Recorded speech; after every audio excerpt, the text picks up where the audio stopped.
I'm not gonna do a movie review. Instead, I am going to make the story of Keith Haring. I grew up listening and watching this guy.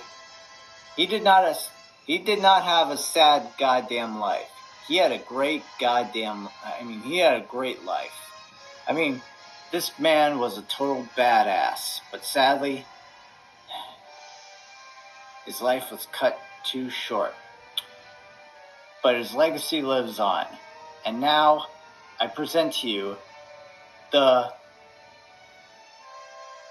amazing, great story of Keith Haring.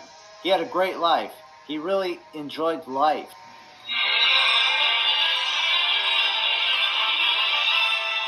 And now we're pleased to bring you our feature presentation.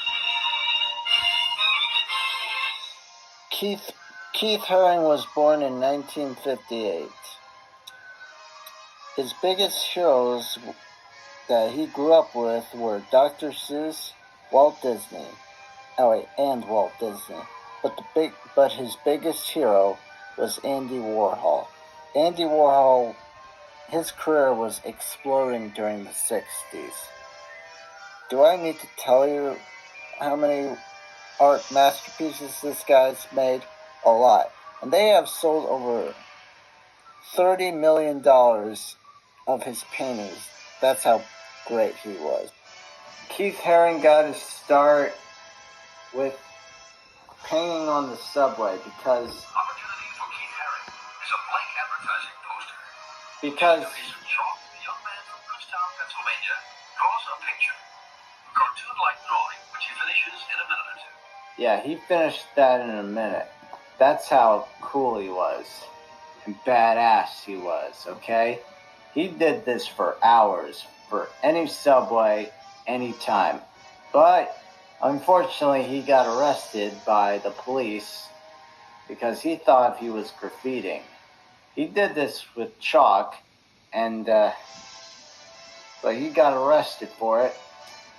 He did this a bunch of times, but that didn't stop him. No, the things in the subway are never signed. Because you don't name it? Well, the drawing itself is a signature.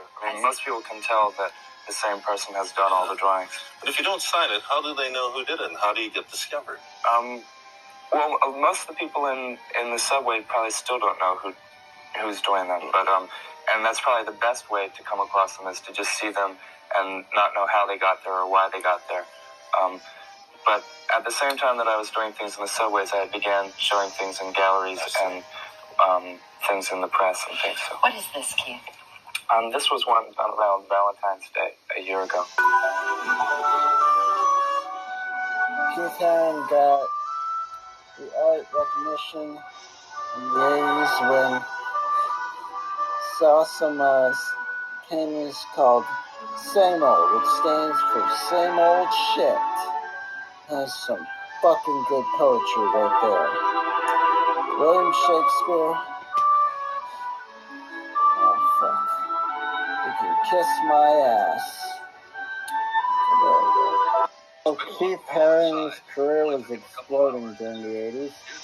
He went from subway nobody to badass painter in a millisecond. Coming up with new images and things that were never made before, then to do one thing and do it well. They come out fast, but it's a fast world. And so fast has Keith Haring caught on in this fast world that now he has a one-man show at a gallery in Soho. Here are the same images. The cookie-cutter men, babies, hearts, dolphins, and spaceships. Only now it is the art world looking on. They think it's art, all right. I can't get over that. Haring has become a hot property. They ooh and they ah. I want to buy a few of these little wooden things.